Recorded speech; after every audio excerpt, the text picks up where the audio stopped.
Welcome, all you ghouls and goblins, to the Monster Squad. That's right, you get to listen to the three people in this world that know everything there is to know about horror. We proved that last week when we were talking about Evil Dead Rise.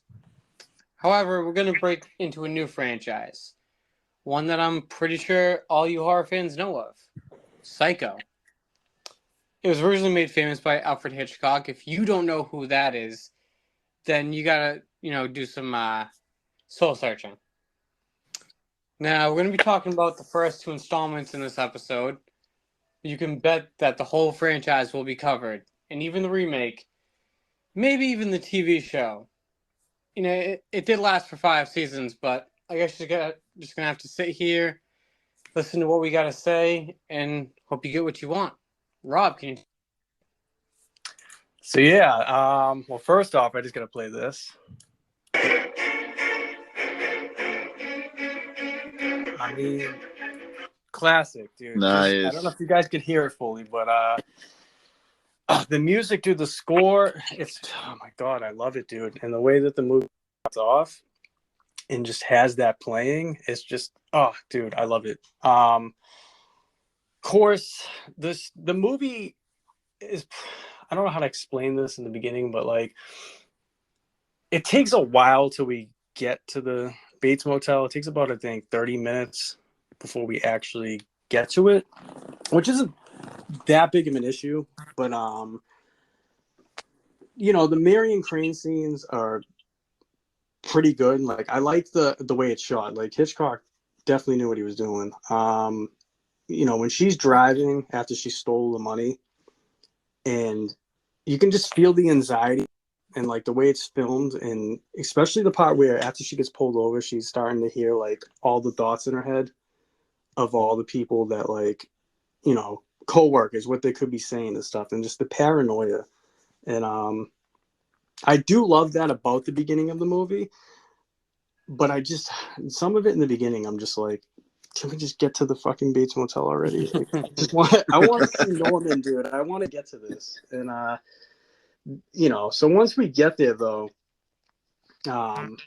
Norman's inviting Marion to like eat sandwiches and shit like that. And does anybody else get like chills when you just hear like him and his mother fucking argue? Well, we think it's him and his mother arguing, and she's like saying how she doesn't want strange girls in the house and all this stuff. And it's so creepy to me, especially when you find out later on that, like, spoiler alert, I'm sure everyone knows, but the mother's dead. Like, it's just so creepy to think like he's having a full-on conversation with himself, and it's just like you hear this, and the way it's shot, just showing the house. Again, props to Hitchcock for that. That's just another standout in this movie. This movie has so many scenes that stood out to me. Another one is when she's telling Norman, you should put your mother in the institution and all that. She's not doing well, basically because she's abusing him. That's what she's getting because she heard the conversation. And Norman's just like, the way he changes up, like he goes from being like this shy kind of nice person to like his whole demeanor just changes. He gets like angry almost, and he's just like, why would you ever, like, a madhouse? Like the way he does, I don't know if he says madhouse, but he's just like, I'm not doing that. Like, I'm not putting my mother away, and she's a good person. And we also get the quote, and I love this quote. I have it tattooed on me, and Billy Loomis in Scream does it later. And I think he did it better. No disrespect to Anthony Perkins, but when he says about, we all go a little mad sometimes, that quote just, it makes sense, dude. Perfect sense. You know what I mean? Like, Now, wait, you have that tattooed on you? I do. I actually, I know. I actually have, there's a story behind that too. I have the Bates Motel in the house. I should have said that. I actually have, not the motel. I have the house and the sign, the Bates Motel sign, and that quote tattooed on my right arm. It's not finished. I got it done about probably 10 years ago, actually. And I did it because at the time I was, battling anxiety and depression and kind of was just like in the house a lot, isolated. And I was just like, damn, I fucking relate to this shit. Like, I wasn't hearing shit. My mother wasn't telling me to go kill people. I wasn't going to a motel. but I was just always like, I felt like that. There's times, I don't know if you guys ever battled it deeply, but like when you're battling things, you just sit there and you question, am I the only one going through this shit? Or is like, am I losing my mind? Yeah. And it was one of those. And, so I got that tattoo. So I've always loved that quote. That's and, cool.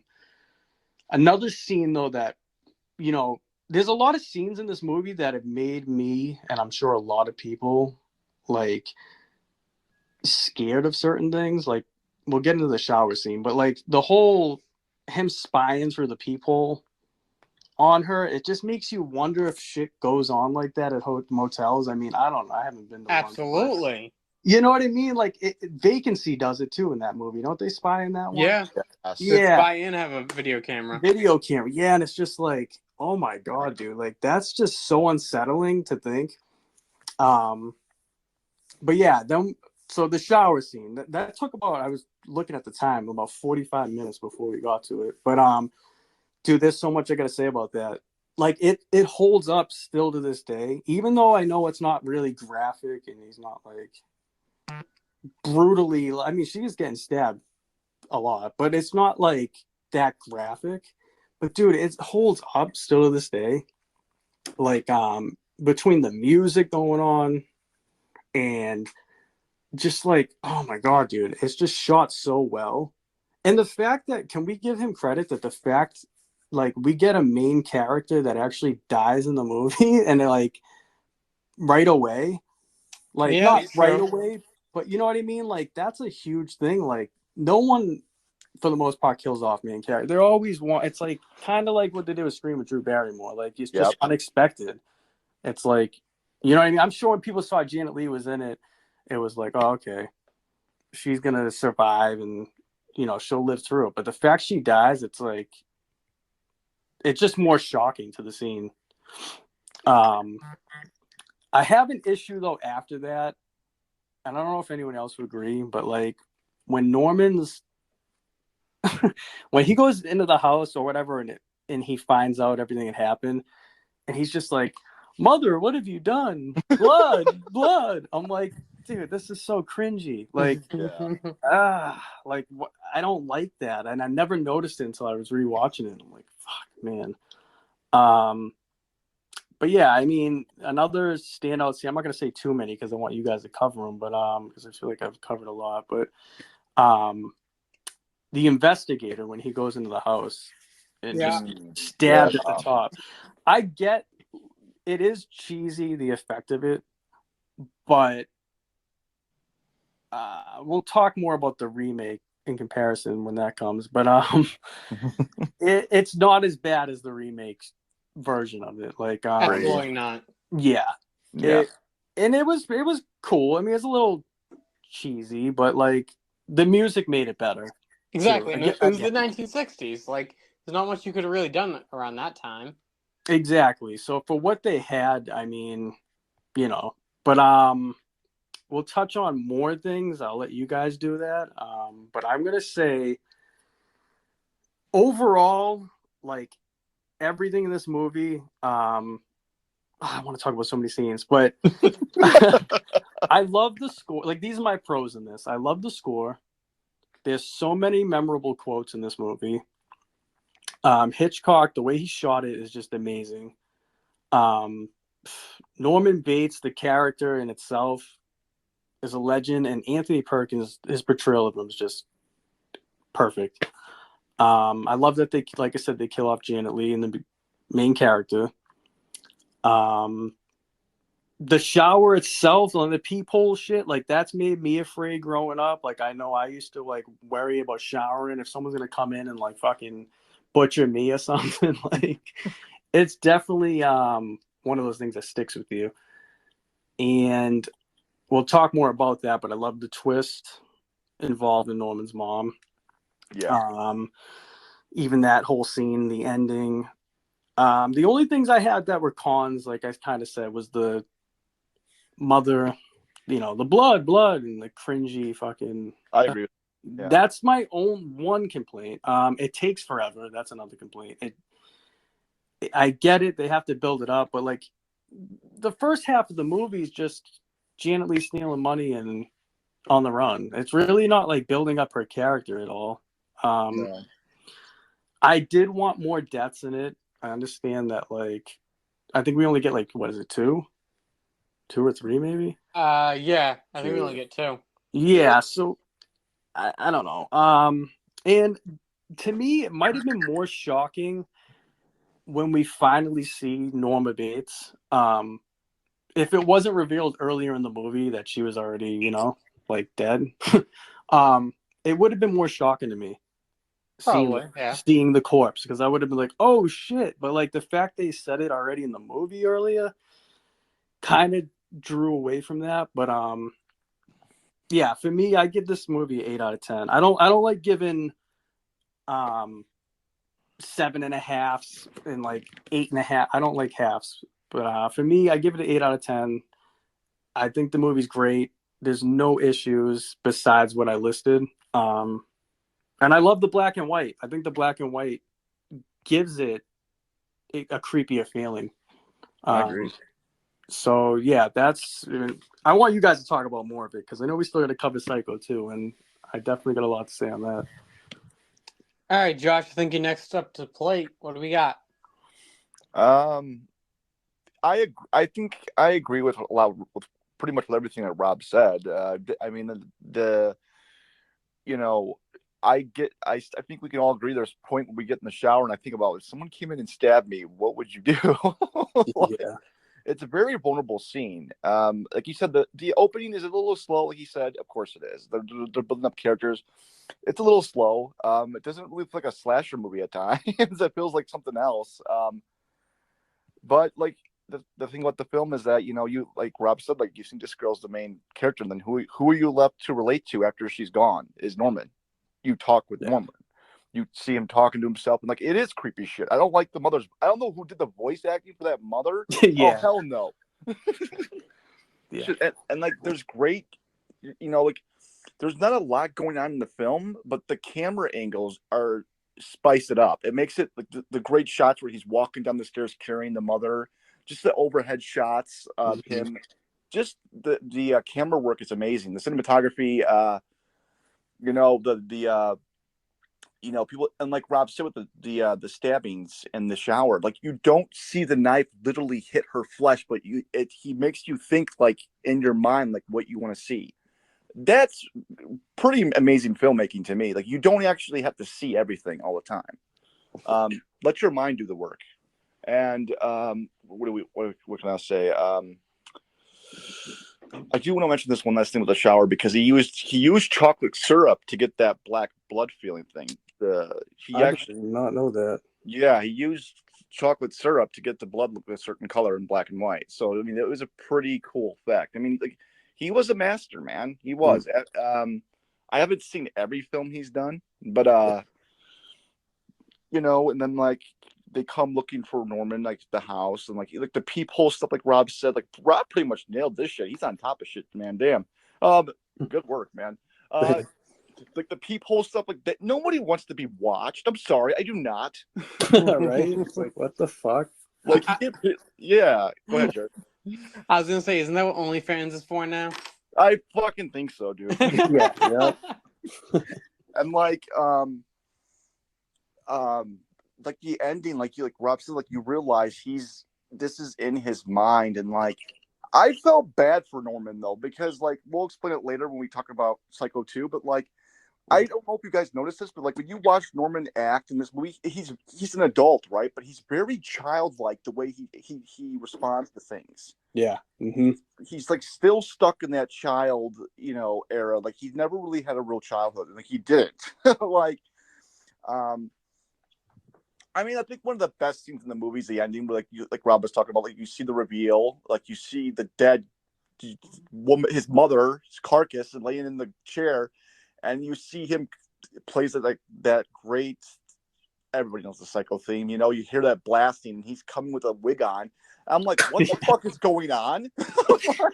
He even screams, "I'm Norma Bates," or they have like the corpse say it or something. I don't know, but that It's like all that shit, and like what else? You know, like I don't want to say too much because like we pretty much like you know, like the I mean the ending scene is like brilliant when he's doing the monologue, and oh, I love that scene. and like he's like talking in his mother's voice, and I'm like, dude, like fucking stop, like don't do that. And he gives that little simple smirk, like Rob said, his acting is what makes these films also work so well. If you don't believe Norman and what's going on with his character, like you're not going to buy any of the story. Yeah, I would definitely give this an 8. I do my issue is that it is a little slow, but I mean it's not a bad film, man. It's one of the best ever made. So I enjoyed watching it again, and like Rob said, also like it gives the black and white gives it a creepy special charm to it. It really does. Yeah. The house is so fucking iconic. I never want to go to a motel ever. Yeah, right. I love the house, dude. That house is so cool. Yeah, I'm like I think it originally. I think it was built. They ripped it down like the original. I don't know why. There was one on the back lot, but I don't know if it's still there. But yeah, go ahead, Jared. You can I didn't know that. take it away, man. So I'm gonna start off right away with giving this a complete 10 out of 10. Okay. Mainly because there's a lot of I guess there was a lot of history that was made here. Alfred Hitchcock made this film the way that he wanted it to be made. You know, when this movie was made in 1960, the option for color was there, and he didn't want to do it. And then, you know, he also made it the weirdest thing that this is the first movie where you ever see a toilet flush. And then you later on figure out that Janet Leigh is the mother of Jamie Lee Curtis. Yeah. Yeah. Yep. So, I mean, you tie all those in, and then, you know, like you guys were saying, you know, granted the buildup was very slow, but that's what Hitchcock was all about. True. And I think that nobody could have played Norman Bates as well as Anthony Perkins, and we'll get to that, you know, in the remake later on.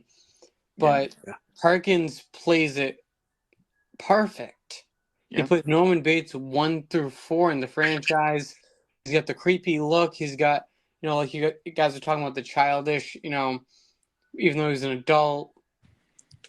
And then, you know, like you guys said, it was this, you know, all the films we see now, the main character never ever dies off first. And she does, and so you're sitting there and you're like, what are we gonna do? Like, who are we focusing on? You're gonna focus on Norman to see if he gets caught, you know, what happens. One of the biggest things that I appreciated from this film was that, you know, future directors took from this film, like Sam Loomis. You got that in Halloween. You have Loomis with Billy Loomis for Scream.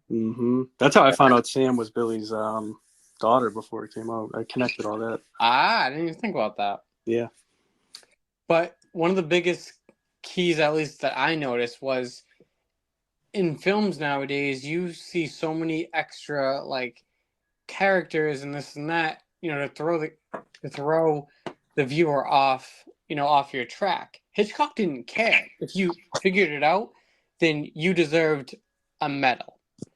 But in this, every character that was shown on screen, they had a purpose to being on that screen. Like, even as little as, you know, the mechanic. Because if he didn't give her suitcase, then they never would have found it in the swamp. Like, there's so much that Hitchcock was able to do that made this the classic that it is. Yeah, I agree. The way it's shot, dude, just rewatching it, I was just like, holy shit, dude. He knew what he was doing. Yeah. Well, exactly. And Rob, like you were saying, you know, the scores and it's incredible. It's crazy. Yeah. I love it. You'll never, ever see that ever again. No. So, I mean, like I said, I give this a 10 out of 10 just because, you know, in the 60s, a horror movie, it wasn't the prime thing to do, but Hitchcock knocked it out of the park. Yeah, he did. I definitely think it was shocking, especially at that time. And I think that's the only reason my score went down a little bit more is because I think I've just seen so much shit throughout the years now where it's just like I've seen things topped, but classic. I mean, this whole franchise is amazing to me. Agree. Yeah. Now, since most of our fans, if you can't wonder, Rob is the most passionate about this franchise. So, Rob, Yeah. is there anything that you'd like to add to Psycho 1 before we go to Psycho 2? I just wish they didn't remake it. That's my. I mean, if they were gonna remake it, I wish they had done it in a better way. And I think I gotta give props to Freddie. Was it Highmore? Is that his last name? Yes. Bates Motel.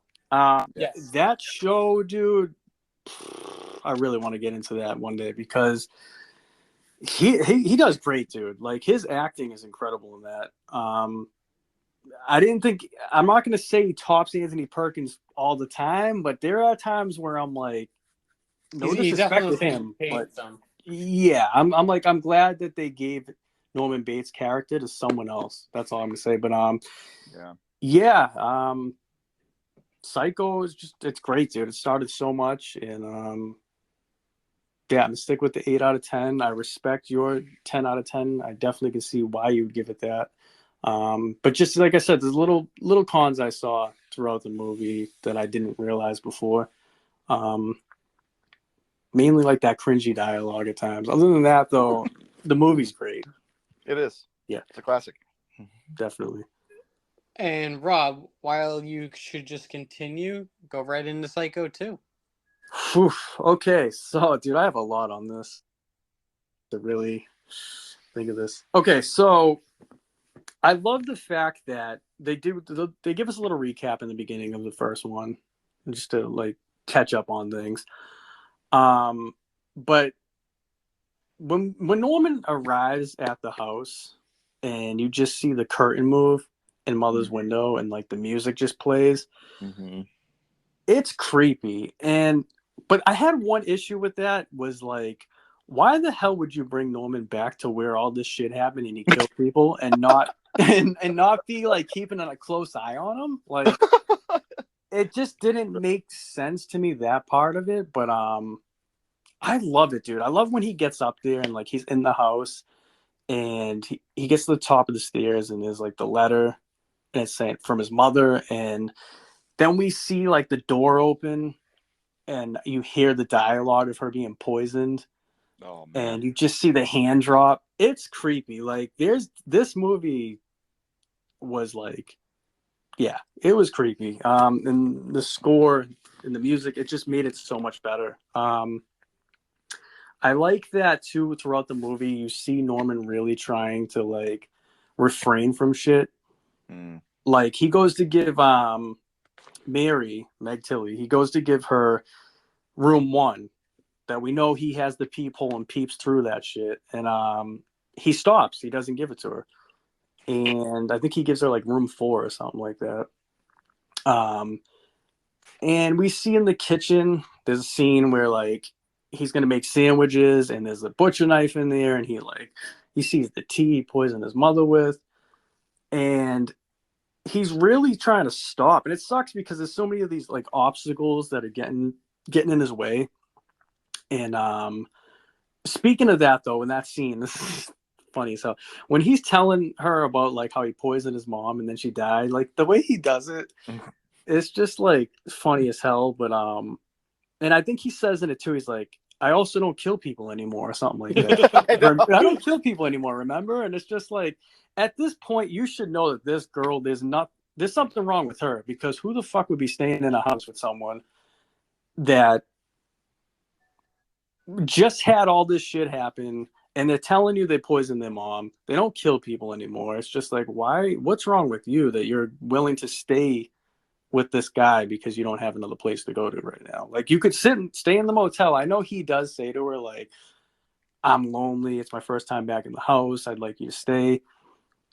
But like, she's got to have some screws loose if she's willing to just hang out with Norman in the house like that. But some screws loose. It's just, I don't know. It just wasn't, yeah. And then, so I like, all right, so we got that character, Mr. Toomey, who's running the motel now.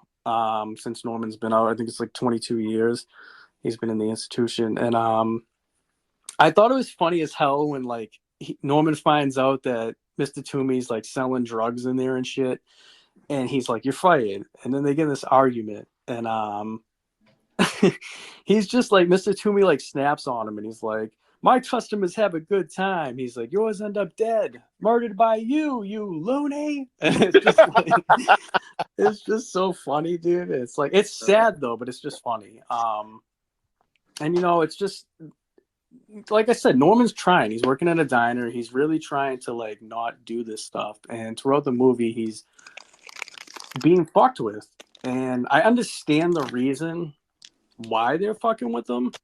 You know, it's the aunt and the sister of Marion Crane and her daughter. But like, that was another issue I had, is like, they're fucking with him. This woman's saying in the beginning, like, Norman shouldn't be released. You know, he murdered my sister, this and that. He's a bad person. He's going to kill again. But yet she has no problem letting her daughter stay there and fuck with him. Yeah. That's another issue I have. Like, this makes no sense, because if this was, no. Like, she's even, like, they're even in a room together in one of the scenes. And Norman's standing above her with the damn knife in his hand, like, thinking in his head probably. And then she's like, "What are you doing?" And it's just like, why are you still in the house, dude? Like, he's already told you he doesn't kill people anymore. Like I said, he got all these things, and he poisoned his mom, and like, you're just chilling in here, and he's got a knife over your head while you're sleeping. It just doesn't make sense. But yeah, I like that. You know, throughout the movie, we get these little notes, and like, you're sitting there, and you're like, is the mother really alive? Is Norman fucking losing it again? Like, there's so many questions, and there's so many twists in this movie, like twist upon twist upon twist. And I love that about it. And I think it's pretty cool that they kind of mess with you a little bit. Like, they almost give you that shot reenactment of the shower scene, but they don't do it. They even got, which this is one that I'm confused on, and I don't know if you guys know. All right, so when they have the peephole scene, when she's in the bathroom, is that definitely Norman looking at her at that point? Because I feel like, no. I was gonna say, I didn't think it was him, because it's like, he hasn't lost it. Like, there's like, yeah, I was confused about that. I was like, dude, is that Mrs. Spool? Like, yeah, who the fuck is spying on her at that point? So yeah, I thought that was a little weird. Another thing that's weird to me is she discovers that the peephole is coming from the mother's room. So does that mean the mom would spy on Norman when he was showering, or was Norman like sneaking in his mother's bedroom when she was in the shower? Like, it's one of those things where I'm like, what? It's weird to me. I never knew that, like, until I was rewatching it, that the peephole is in the mother's room looking into the bathroom. Do you guys? Yeah, that was creepy. That was weird. Yeah. So I can explain that. So actually, in Psycho 2, it does explain that hole was never there when his mother was alive. Oh. Because you remember when how Mary figured out that the paintings shouldn't have been there? Yes, you're right. Oh, that's right. That's how she discovered it. Okay. Okay, all right. Thank you. Yeah, because that was one thing that was confusing me, bro. I'm like, I don't understand this. But yeah, touching back on Norman, like, you just feel for him in this movie. You just feel bad. Especially when he like puts his head down and he's like, "It's starting again," or something like that. It's like, you could just feel the defeat in him. He's like, "Fuck, dude." Like, yep. I thought I was fixed. You know what I mean? I thought this wasn't gonna happen again. And the whole time you're rooting for him. You're rooting for Norman to not lose his shit. To not snap. And you're really pissed at these people. Like, you're like, dude, like, you guys are fucking with him. And especially during the phone scene, there's multiple phone scenes, but when he's talking on the phone and he's just like, "I couldn't do that again," or whatever. He's like, "I couldn't kill her mother," and she's just standing there, and it's just like chilling to me. Like, he's having you're thinking as the audience, you're like, again, is he hallucinating this? Like, is he losing his mind? Has he caught on to them? Because I don't think he knows at that point until later on. Like, is he fucking with them now? Or is That's something what I really was talking thinking. to him? You know what I Yeah. mean? It's like there's all these questions, and I don't know. There's just like I'm just going over things because there was so much I had to cover on this, and I'm just trying to think. I mean, I want you guys to talk about more scenes, like the toilet. Oh my god, the toilet flushing with the blood coming out. I love Oh, that scene. that was creepy as shit. Yeah. That was cool. Yeah. And then just the Norman believing the mothers and the house. Yeah, there's just so much stuff that it's just like I want to touch on the ending too. Fuck man, there's so much I can say about this movie. I want to cover it with you guys when you get into it. But all right, I'll go over some of the pros to kind of get it going. I love that the film is shot in color. The soundtrack again, it's very creepy. Like I said, in the window scene when you see the curtain move. I like that Anthony Perkins came back. I also like that the original actress, her sister, came back. Yep. I love that it's the same, like we get the same house and motel. There was nothing changed, but I love that we actually get to see inside the house more. Like I don't know if they did show in the house, but in the Not first that one, much, though. but not Yeah. that much. Like we actually get a lot, and the house is just beautiful. Absolutely. And I think it's very creepy. Like I said, hearing the mother talk when Norman arrives, like all that stuff, like her voice, the voice acting. You touched upon that, Josh. I didn't in Psycho 1, but I feel like in Psycho 2, I don't know if it's the same actors, but it's very dark. Like, Yeah. you know, I do like I said, they teased the shower scene. I love the whole mystery of the movie. Like you're just wondering, you're like I said, what's going on? I love the twist that we find out that the chick Mary that's in there is Lila's daughter, and that they're in on it. And the other thing that's weird is she signs her name Mary Samuels, I believe, or she says her name is Mary Samuels, just like her aunt in the first one signed her name. And at first I was like, how didn't he pick up on that? But then I'm thinking it's been 22 years. Like, I'm sure he's not going to realize that. But yeah, it's just something that randomly like popped into my head when I was like looking at it. I'm like, wait, that doesn't make sense. But yeah, it's just my God, there's so much I want to say about this movie. I love it. The whole shovel scene, dude. There's just so much shit. There's so many pros. My only cons really with this was that it got slow at times for me, but not too slow. Not like the first one. And just the special effects, like when Toomey ends up getting killed. Oh, that was great. His face looks so fake, but I get it. It's in the 80s. Yeah. Just like his hands. Oh, I love that scene when Norman's getting stabbed up and he's just walking down the stairs and he's like, "Mother, I will clean it up. I'll get you out, whatever." And she's just like, Jesus, dude. Like he's getting stabbed up.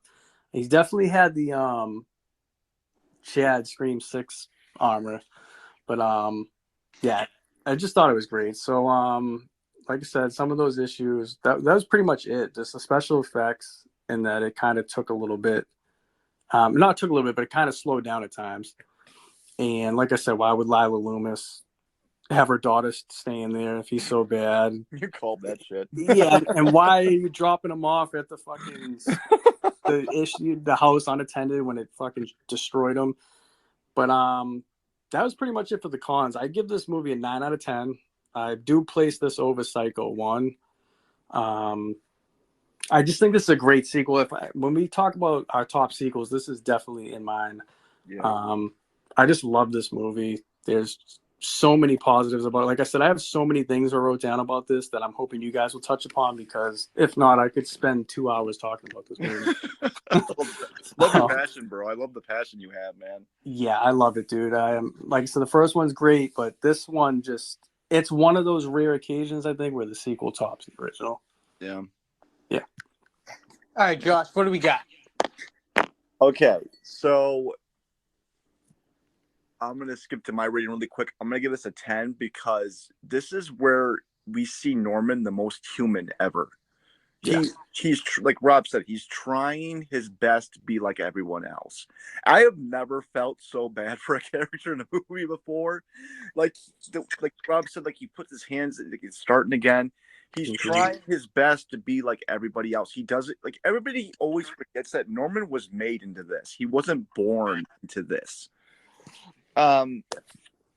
You know, I love the opening, the transition from like, you know, like you see, like Rob said, you see a recap, the death, you see it change to color, the transition to color, or to the courthouse scene, and like one of the characters who really shines as this is his doctor. He really gave a shit about Norman. He really protected him, and you know, was it his name Dr. Raymond? He was awesome. Like he was trying to legit help him and get him through. This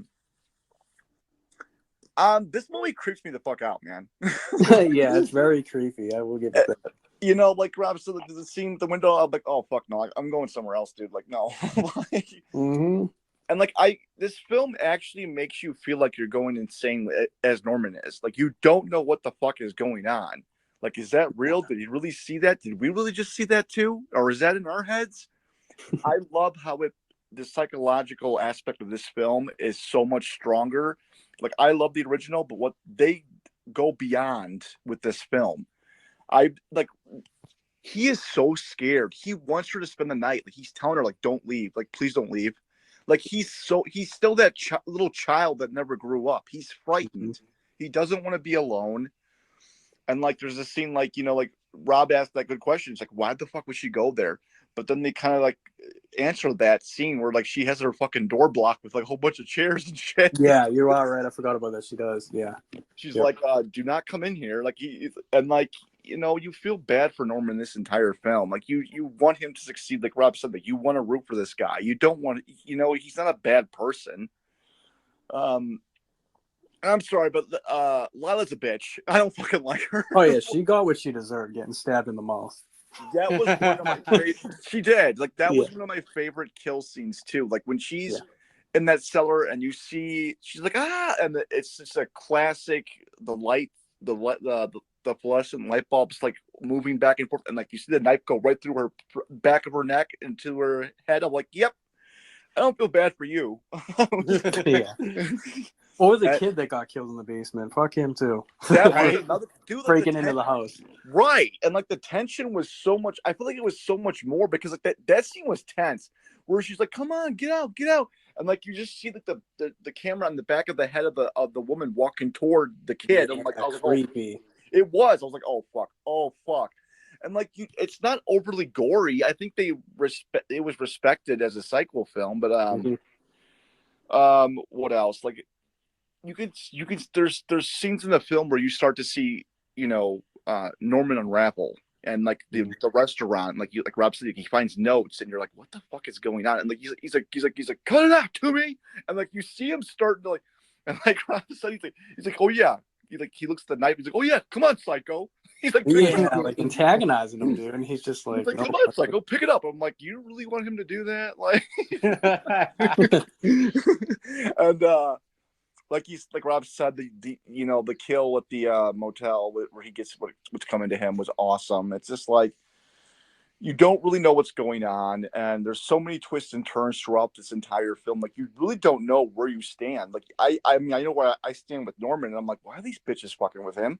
It's like like someone, like I think we all suffer from mental health in some aspect, and like when someone's trying to get back on the right track and then you're trying to sabotage them the whole fucking time, I'm like you bitches don't deserve to live.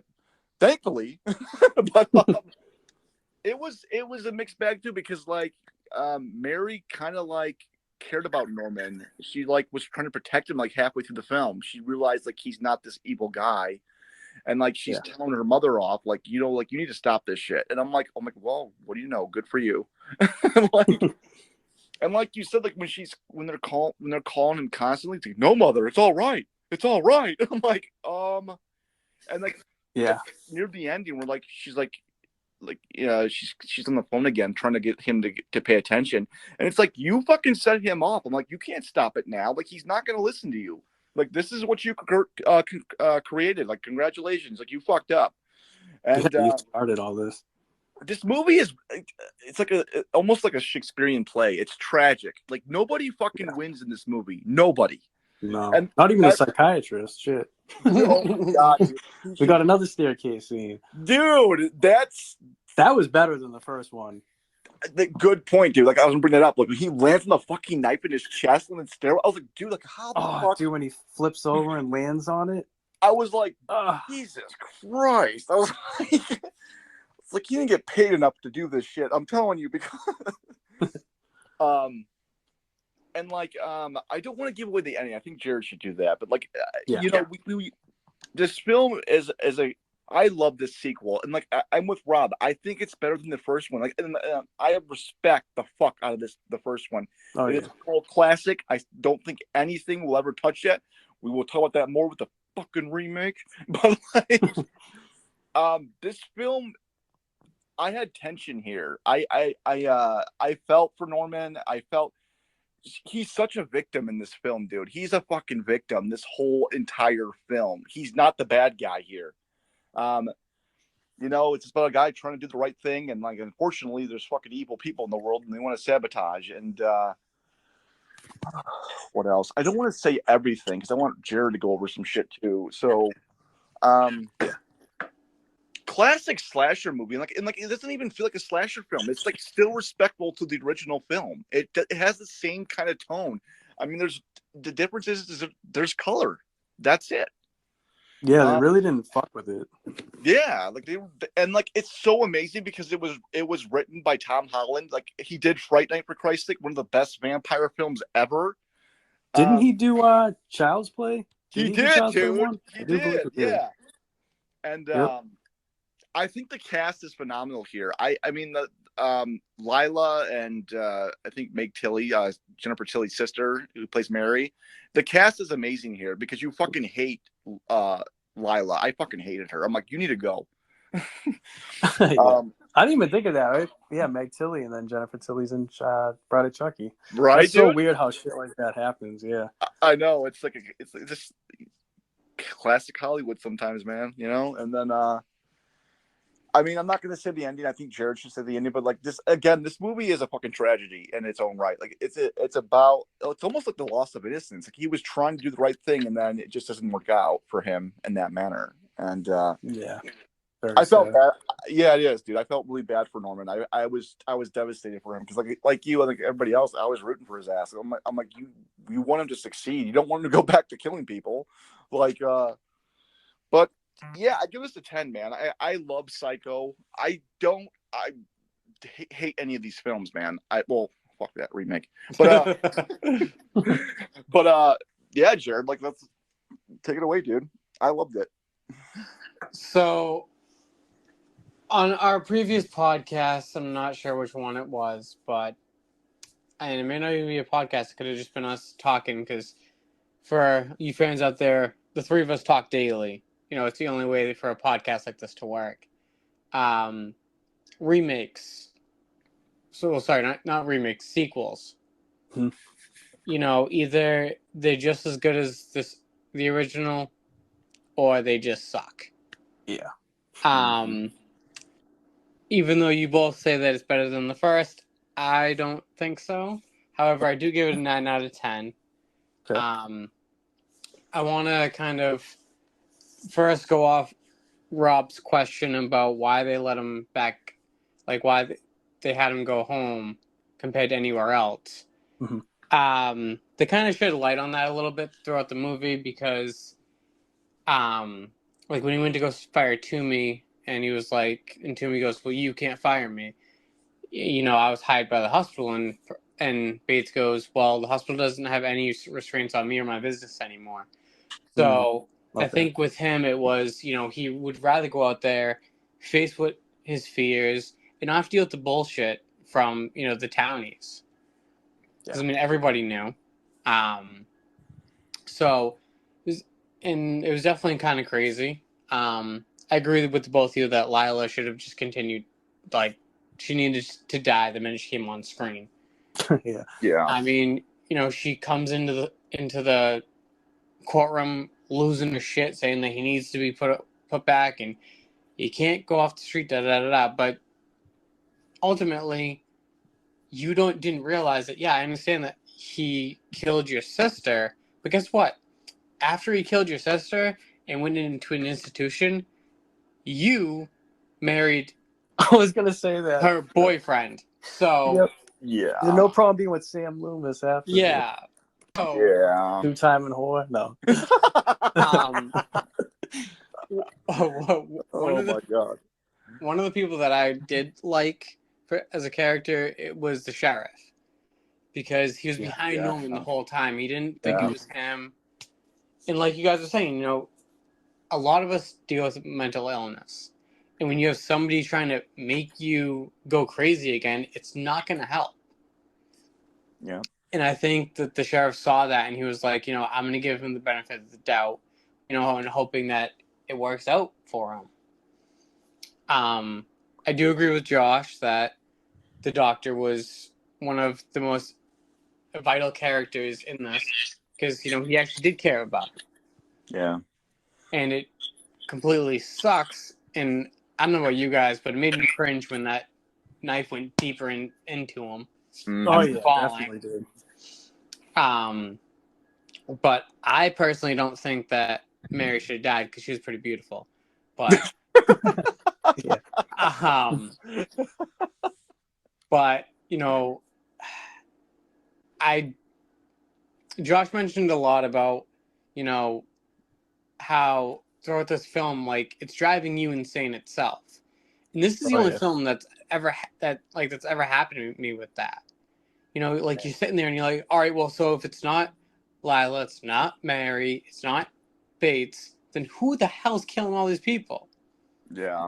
And claiming to be the mother, because at that point you're like, is he just losing? Is he fucking with them? Exactly. Yeah. Yeah. So towards the end, you know, you find out that the woman from the diner who ended up vouching for Bates to work at the diner was his actual biological mom, and she was the one doing the killings. Yeah. He ends up killing her. That's so funny, dude. It's so unexpected, kind of. I mean, you see the shovel behind her, but it's just so, like, it's just funny as hell. I mean, honestly, I thought he was gonna, like, last second, like, no, don't drink that. But no, he's just like, you sure you don't want a sandwich? And just yeah, right. Oh, that was great. But as you guys mentioned, Tom Holland was the writer. He also acted in this, so that was good. I don't know if I noticed that. He was one of the deputies. Yeah. Wow. How did I not notice that?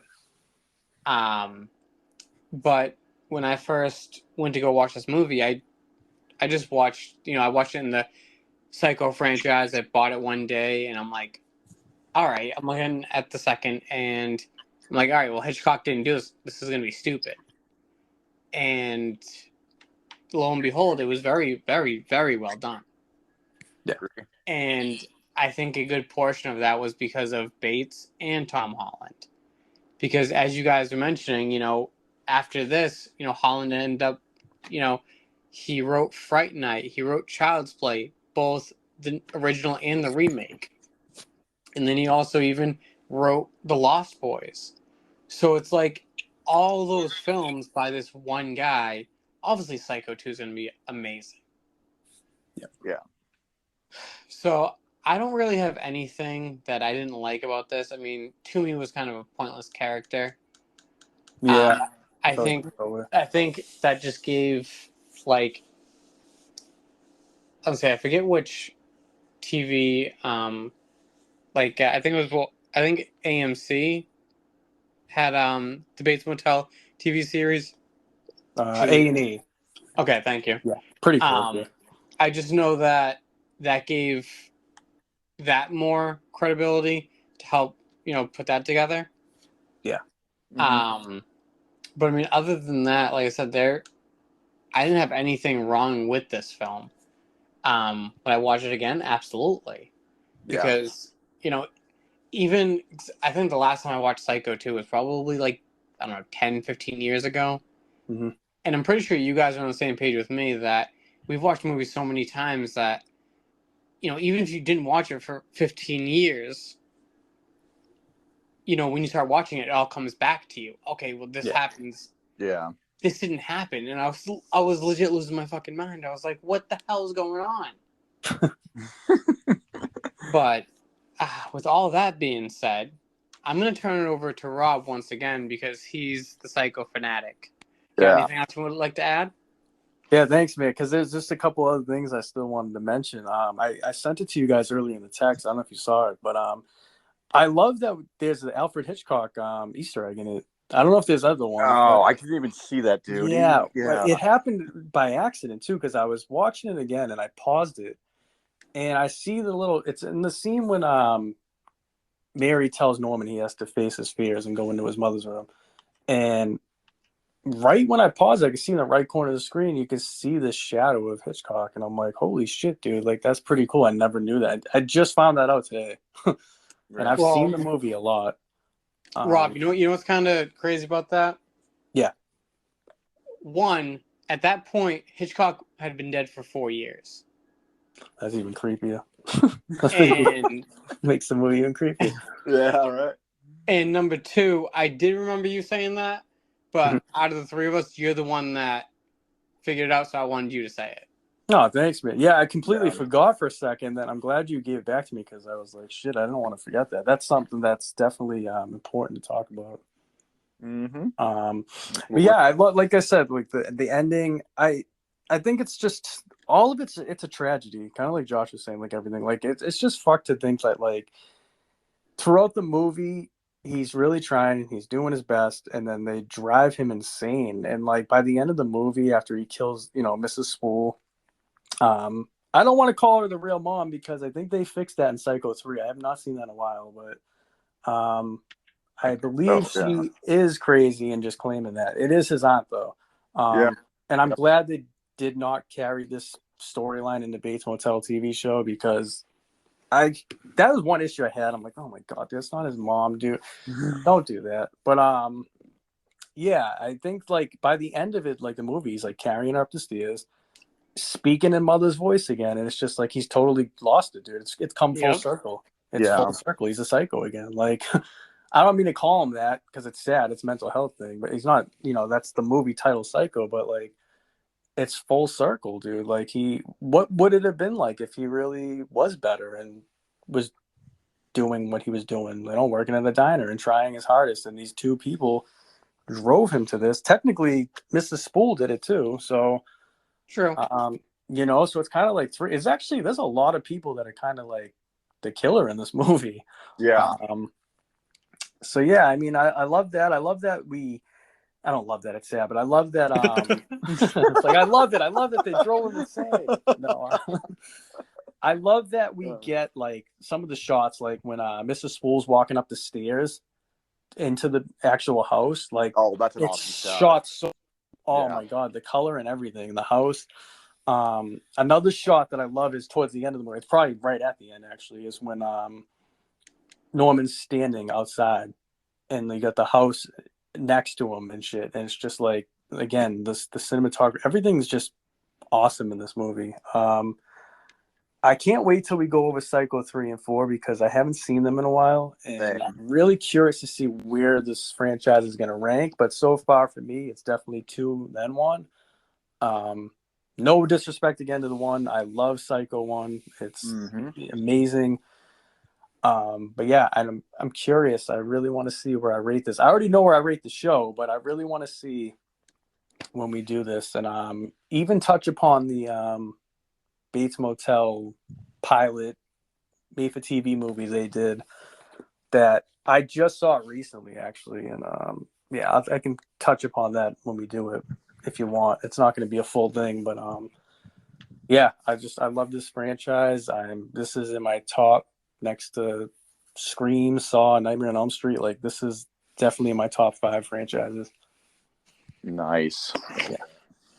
Well, as you guys can all tell, I think Rob's the most passionate one out of the three of us. However, Josh and I still do love the franchise. Exactly. Now, as we can conclude, we all love Psycho 1 and 2. Next Mhm. week, we'll be dealing with Psycho 3 and 4. And from the sounds of it, none of us have really watched that in probably about 10, 15 years. Yeah. But I can guarantee you that it will be just as good tonight as next week.